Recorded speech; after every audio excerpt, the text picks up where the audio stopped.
दोस्तों, गौतम बुद्ध ने बताया है कि बेचैन मन को शांत कैसे करे। कहते हैं कि मन इतना चंचल होता है कि यदि वह नियंत्रण में न रहे तो व्यक्ति अशांत महसूस करने लगता है। ये अशांति मन में एक पल में आने वाले सैकड़ों सवालों के कारण होती है, और यह अशांति तब तक बनी रहती है जब तक कि व्यक्ति को मन में चल रहे सवालों का जवाब नहीं मिल जाता। ऐसे में तो यही लगता है कि मन को शांत रखना बेहद जरूरी है, लेकिन सवाल यह उठता है कि आखिर हम मन को शांत कैसे कर सकते हैं। गौतम बुद्ध के मुताबिक मन को शांत करने के लिए उसे समझना जरूरी है। पत्रिका कॉम इस लेख में आपको बता रहा है गौतम बुद्ध के बताए वे तरीके जिनसे मन को समझना आसान होगा और हम उस पर कंट्रोल करने का प्रयास कर सकेंगे। मन को जानने से जुड़ी है गौतम बुद्ध की ये कहानी है। पहला चरण। एक बार एक व्यक्ति गौतम बुद्ध के पास गया और पूछा कि मन को नियंत्रित करने का पहला चरण क्या है।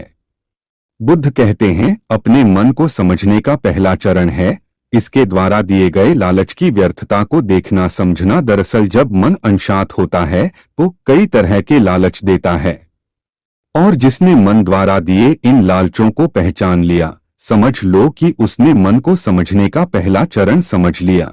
फिर व्यक्ति बुद्ध से पूछता है कि लेकिन हमें यह कैसे पता चलेगा हमारा मन हमें लालच दे रहा है और वह लालच व्यर्थ है।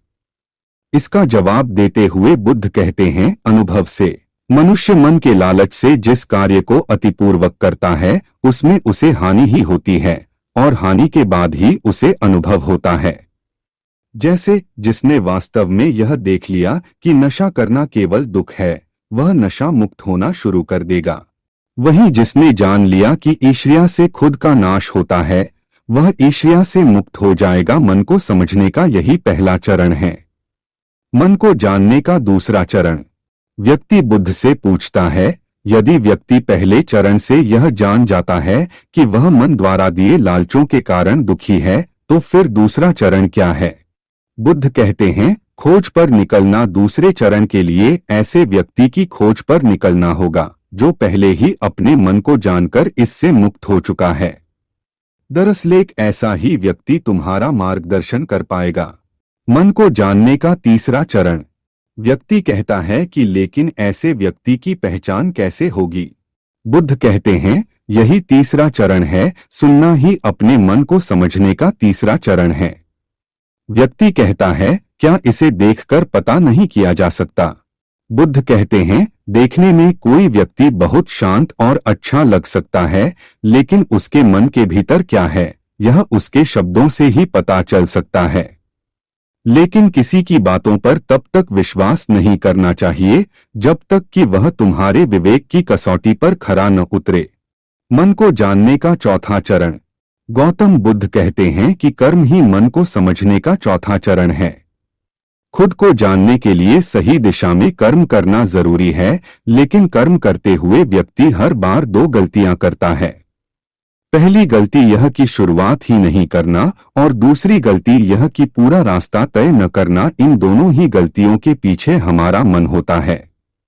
व्यक्ति अपने कर्म को पूरा इसलिए नहीं कर पाता क्योंकि वह सोचता है कि मैं कल से शुरुआत करूंगा तो कोई यह सोचता है कि मैं असफल हो जाऊंगा। इन गलतियों का मुख्य कारण है जागरूकता की कमी। इसके बिना मन व्यक्ति को सही दिशा में चलने ही नहीं देता। मन को जानने का पांचवां चरण।